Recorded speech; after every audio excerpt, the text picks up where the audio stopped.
Okay, where do I begin?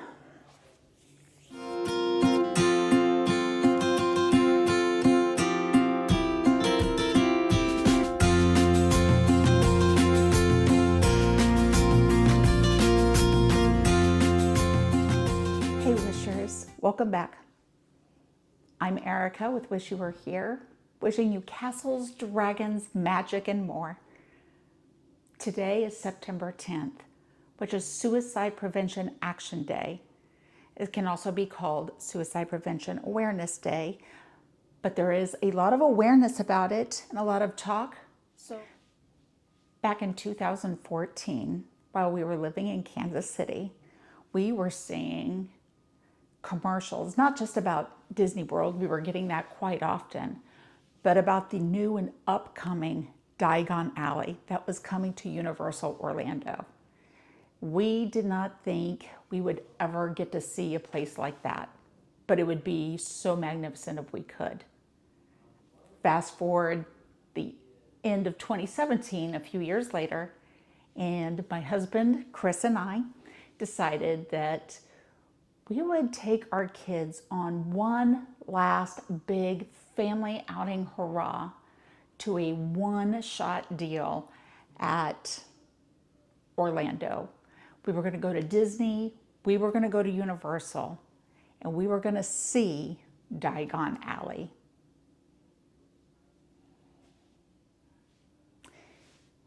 For Christmas, that's what we gave our kids. We had 2 adult kids and 1 still in school. So with the older 2 about ready to head off on their way, we just wanted to do one last family vacation. So we went to Orlando. Let me back up a little bit before then.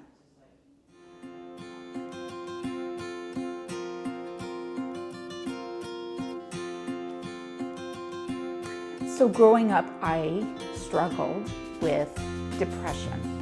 I did not know I was struggling with depression. I didn't know what it was. Back then, mental health was not talked about when I was growing up. So I didn't even know that was a thing. And if anybody was struggling with anything at that time, nobody talked about it, or they talked down to you and told you were crazy. As I struggled, I just thought that was what life was dealing with. And close to the end of my senior year in high school, it led up to an attempt. I have lived experience, which means I did attempt to take my life. Obviously, I'm still here. At that time, I was very angry that I was. That's a story for a whole other time that maybe I can cover if you all would like to hear a fuller story. But I went on with life. And not well, but I went on with life. I could hide it with a smile. I could hide it with everything. Fast forward to several years, I met my husband. We had our kids, and we were just living our lives the best that we could. But I wasn't necessarily getting better. I had a lot of low times. And actually, suicidal ideation and thoughts of suicide were crossing my mind pretty much every single day. Every day. In 2011, I got connected with a friend from high school via social media. I started seeing posts from her that she had lost her mother to suicide. And I didn't know what to do. I felt very guilty. I reconnected with my friend, and I saw that she had lost her mother to suicide since we'd been in high school. And that was crushing to me, knowing what I struggle with.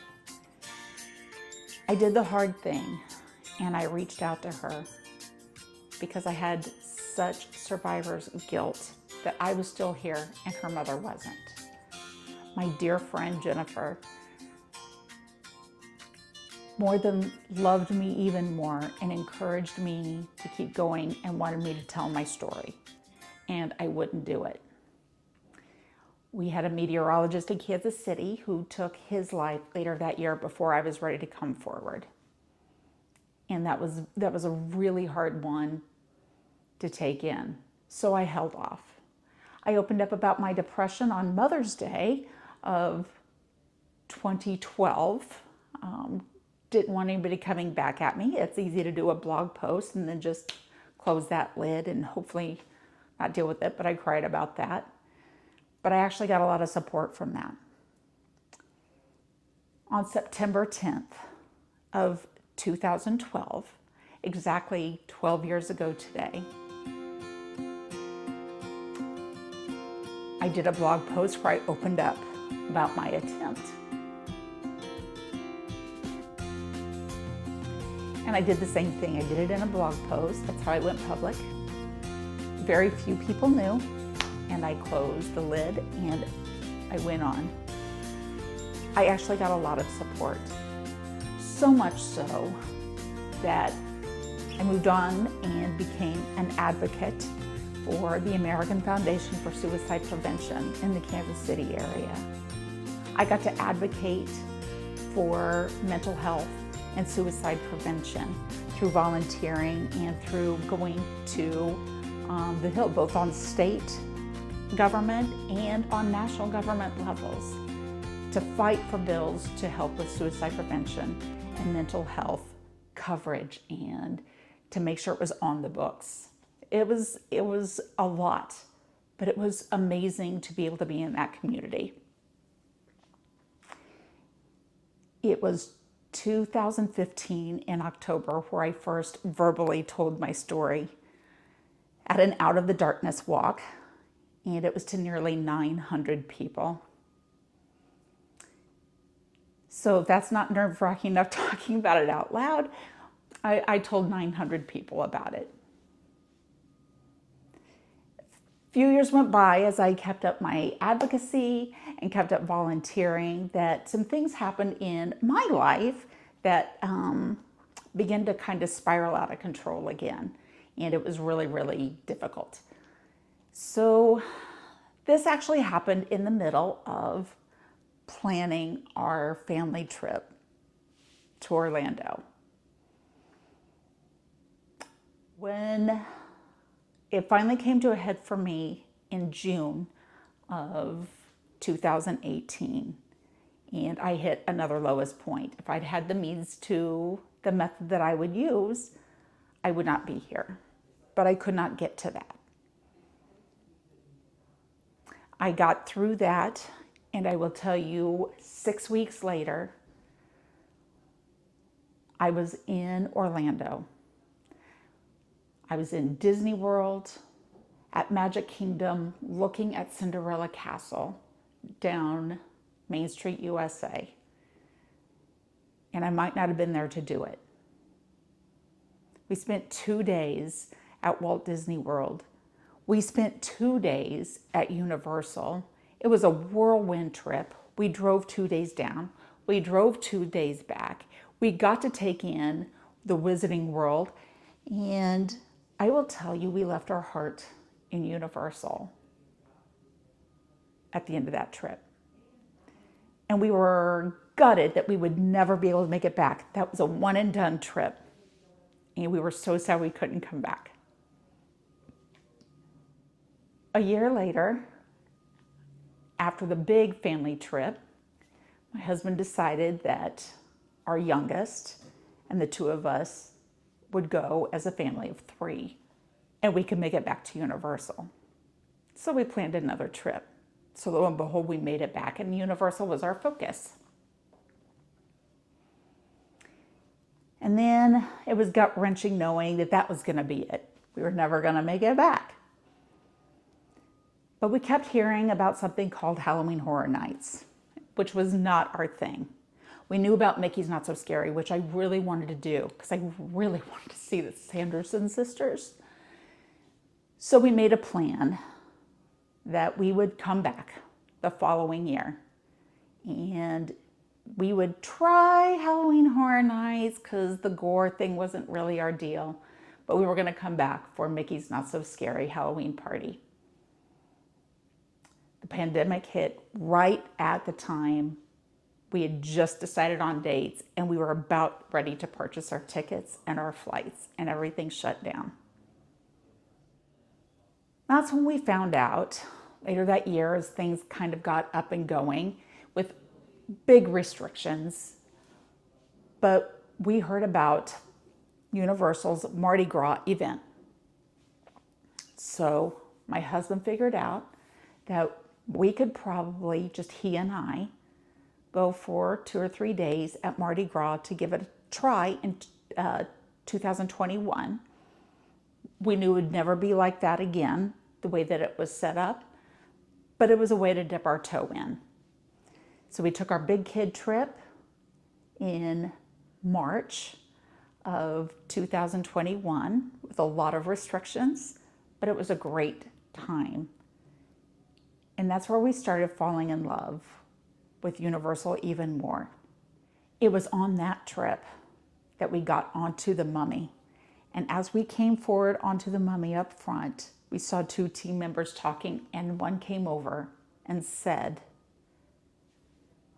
"We just got confirmation that HHN 30 is happening."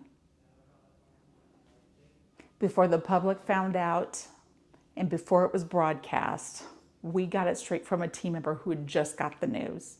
And then we got on the front row of the Mummy, and we knew that was a sign that we had to try to go to Halloween Horror Nights. Once we figured out that it was going to be a while since Halloween Horror Nights, or 2 Halloween Horror Nights, it actually made me really sad that we wouldn't come back till then, and we somehow worked a summer trip. So in 2021, still with high restrictions, my husband and I and our youngest went back to Universal for a summer trip for about 4 days. And then we came back tried Halloween Horror Nights. And I will tell you, all it took was that one trip, even with high restrictions, that we were hooked. We saw the vibe. And then we couldn't stop going because we had to keep going to Mardi Gras. We weren't giving that up. In February of 2022, we went to Universal.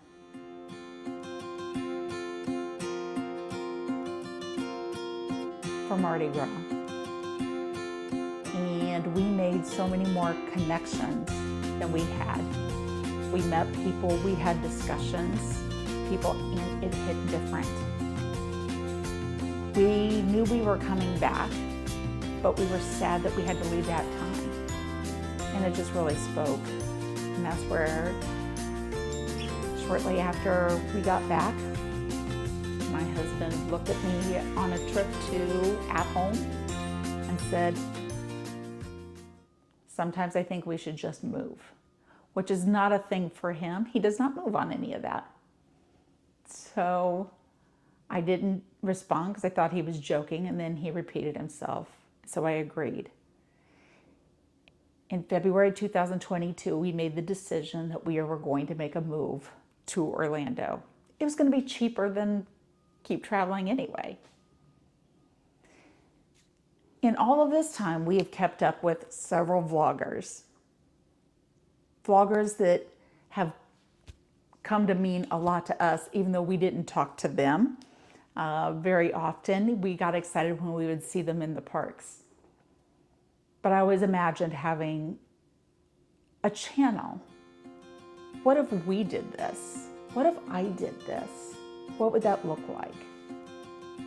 And it was just interesting, the things that we talked about, what we would cover. When we would talk about when we're local, if we're local. Now that we're local, we've been here in Orlando for a year. We have made several trips for Mardi Gras, summer trips, Halloween Horror Nights. We could not stay away. And in the midst of all of this, I had not had any more lows like I'd had in June of 2018. Got to where I realized that this is my happy place. It was our happy place. My husband has an odd allergy to the cold that he figured out. And this was the place that kept my mental health above water. So we knew we needed to make the move. Shortly after we moved here, I talked about maybe starting this channel. And I talked to my husband about it, but I never did anything. I've sat on this for over a year. And my husband, Chris, finally nudged me to finally get things started. So here we are. And I am so glad that you are here with me and encouraging, because it means more than you know.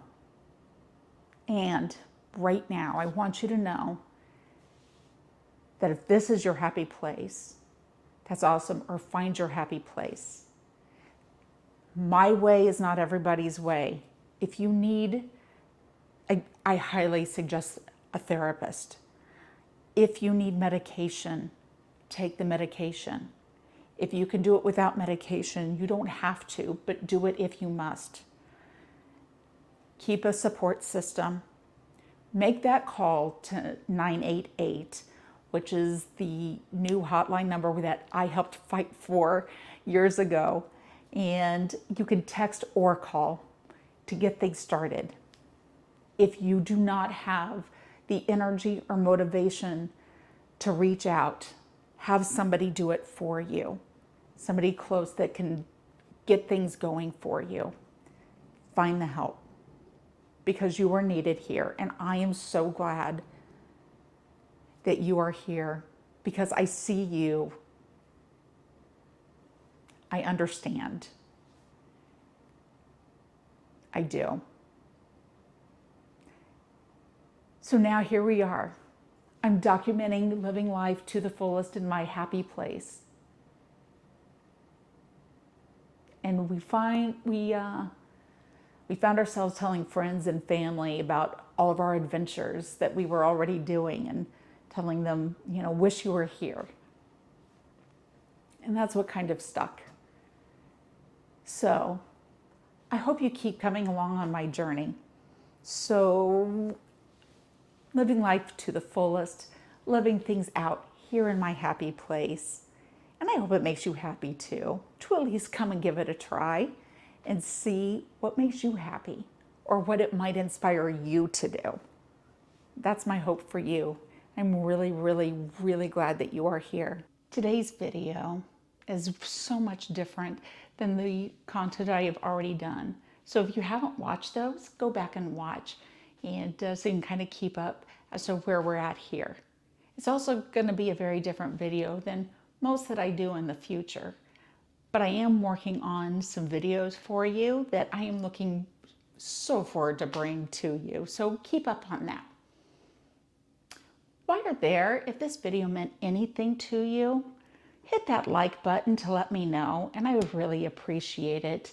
Let me know that I've reached you in some way. Even leave me a comment. Tell me hi. Tell me how you're doing. I would love to know. Let me know what else you want me to cover here in Orlando, because I would love to bring that to you, since I am here in my happy place.